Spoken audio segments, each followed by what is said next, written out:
Beruntunglah lo cowok yang punya pasangan jago masak. Bentar, sebelum gue dituduh mengekang kebebasan wanita, seolah-olah kasih statement kalau cewek itu tempatnya di dapur, gue bakal cerita dulu bro, biar maknanya bisa dipahami. Salah satu keberhasilan gue yang paling membanggakan sebagai suami adalah saat berhasil ngajarin istri gue masak. Ceritanya gini bro, gue sejak lulus SMA, udah merantau ke luar negeri, ke India, yang masakannya beda banget sama masakan kita. Gak cocok sama lidah Indonesia. Jadi biar gak tersiksa saat makan, mau gak mau, gue harus belajar masak. 5 tahun di sana, gue cukup bisa masak, walau bisa dibilang masakan cowok yang asal jadi, asal enak, nggak terlalu peduli estetik dan tampilan masakan. Nah, istri gue ini, walaupun juga anak rantau, dia merantaunya ke Jogja bro, kota yang notabene apa-apa murah, termasuk makanan. Jadilah, selama merantau, dia hampir selalu beli makanan, jadi nggak bisa masak sama sekali. Pas awal-awal nikah, gue ngajarin dia masak dari awal banget. Dari pegang pisau, motong sayuran, bedain jahe sama lengkuas, ngajarin biar nggak jijik motong daging mentah, dan seterusnya dan seterusnya. Sambil gue ajarin juga tentang nutrisi, gizi, dan kalori di makanan, dan gimana makanan yang tepat bisa jadi booster yang luar biasa buat produktivitas kita. Sampai jalan 2 tahun, akhirnya dia jadi bisa masak dan jauh lebih jago dari gue. Dan kebetulan dia suka masak,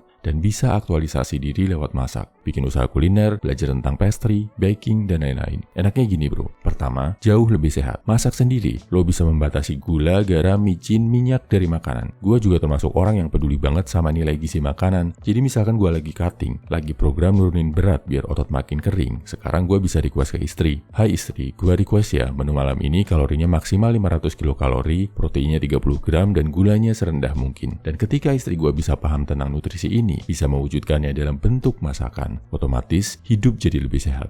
Kedua, jauh lebih hemat. 2 tahun pertama gue nikah, gue dan istri hidup nomaden di 7 negara, pindah rumah sekitar 22 kali. Di tengah cara hidup yang pindah-pindah negara dan pindah-pindah rumah ini bro, kemampuan masak penting banget. Kalau kita maksain makan di restoran Indonesia di negara-negara asing, harganya mahal bro. Dengan bisa masak, lo bisa menikmati masakan bergizi yang sesuai sama lidah lo di mana aja lo tinggal, dengan biaya yang sangat terjangkau. Ketiga, ini ada hubungannya sama menghargai pasangan bro. Kalau istri lo nggak bisa masak, ajari dulu bro.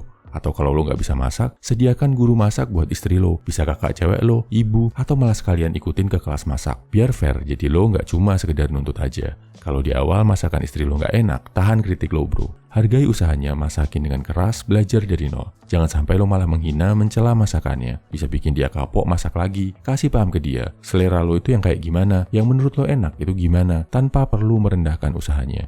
Terus ini nggak kalah penting, usahakan lo menjalankan peran yang baik sebagai kepala rumah tangga. Kasih uang belanjaan yang cukup buat beli bahan-bahan masakan yang layak, nggak perlu mahal. Yang penting sehat, istri lo juga nyaman masaknya. Terakhir, kalau istri lo nggak suka masak, jangan dipaksa. Kalau dia ada kerjaan lain yang lebih penting, nggak masak nggak masalah. Yang penting dia tanggung jawab. Tetap menjalankan peran sebagai pasangan dengan baik, lo juga wajib support. Nggak harus rutin masak, yang penting bisa masak. Walau cuma makanan sederhana. Biar kalau ada keadaan mendesak, yang hubungannya sama survival, lo dan istri punya skill memadai. Jadi, belajar masak nggak ada ruginya bro. Buat kebaikan diri lo sendiri dan buat nanti ngajarin pasangan lo. Kalau perlu, dari sekarang, kalian berdua agendakan masak bareng. Sama-sama belajar, biar terbentuk bonding yang lebih kuat. Salam high value man, semangat bro.